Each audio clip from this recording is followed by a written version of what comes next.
Bonjour, bonjour, belle âme. J'espère que tu vas bien.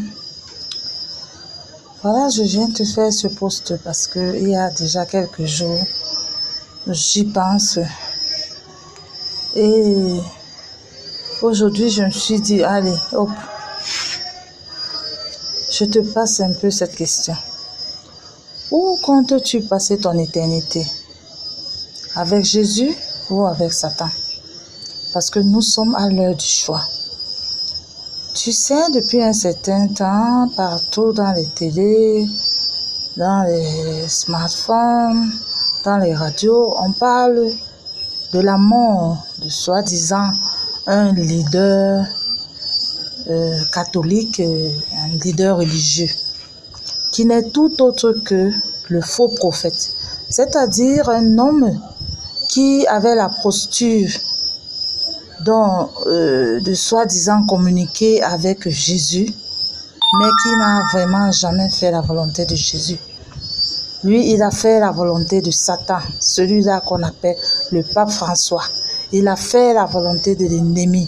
Il a fait la volonté de suivre les pas de l'ennemi, d'imposer les pas de l'ennemi. Parce que son rang prestigieux de pape lui donnait cette autorité-là. Il a tout changé dans l'église catholique, au point où même la communion aujourd'hui, ce n'est plus la communion d'avant. C'est plus les choses que Dieu avait demandé. Non, aujourd'hui, tout est blasphémé, tout est n'importe quoi, tout est fait sans âme, sans profondeur, parce qu'il n'y a plus l'Esprit de Dieu dans le Vatican. Il n'y a même jamais eu l'Esprit de Dieu au Vatican.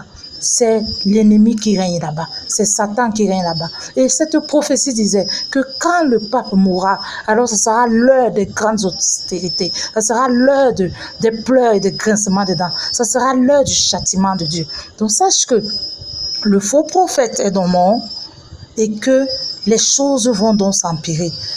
L'antéchrist a déjà été préparé, son chemin a été préparé par le faux prophète et il arrive pour faire la peau à tous ceux-là qui ne croient pas en Dieu. Donc mon frère, c'est l'heure du choix. Quel est ton choix? L'éternité avec Jésus ou l'éternité avec Satan?